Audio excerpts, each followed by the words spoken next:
వినుకొండ నియోజకవర్గం కూటమి ఉమ్మడి అభ్యర్థి జీవి ఆంజనేయులు నామినేషన్ దాఖలు చేశారు. అంతకుముందు పట్టణంలోని ఆలయం, మసీదు, చర్చిలో ప్రత్యేక ప్రార్థనలు చేశారు. అనంతరం కారంపూడి రోడ్ కరెంట్ ఆఫీసు నుండి ఎన్నికల రిటర్నింగ్ కార్యాలయం వరకు భారీ ర్యాలీ తీశారు. జగన్పై ప్రజల్లో వ్యతిరేకత ఉందని తెలిపారు. పోలవరం పూర్తవ్వాలంటే చంద్రబాబు సీఎం కావాలన్నారు జీవి ఆంజనేయులు. कटिं पूजयामि लंका दहनाय नमः बालं पूजयामि संजीवन गहस्त्रेर महस्तरं पूजयामि आंजनेयाय आकुल పెట్టేశాను ఆంజనేయాయ నమః మహావీరాయ నమః హనుమతే వినుకొండ నియోజకవర్గంలో జరిగినటువంటి ఎన్డీఏ అభ్యర్థిగా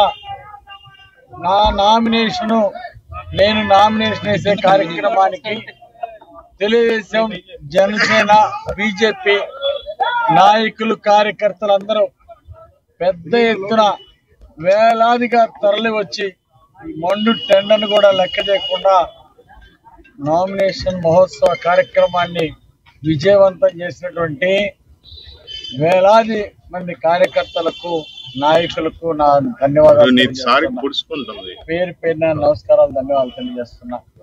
ఈరోజు చంద్రబాబు గారి మీద ఉన్నటువంటి అభిమానం, చంద్రబాబు గారు ముఖ్యమంత్రి అవ్వాలని, అలాగే పవన్ కళ్యాణ్ గారు, జనసేన అధినేత పవన్ కళ్యాణ్ గారు ఇచ్చిన పిలుపు, నరేంద్ర మోడీ గారు ఇచ్చిన పిలుపుకు ఈరోజు ఇంత పెద్ద స్పందన, గతంలో ఎన్నడూ చూడనటువంటి స్పందన ఈరోజు ప్రజల్లో కనపడతా ఉంది.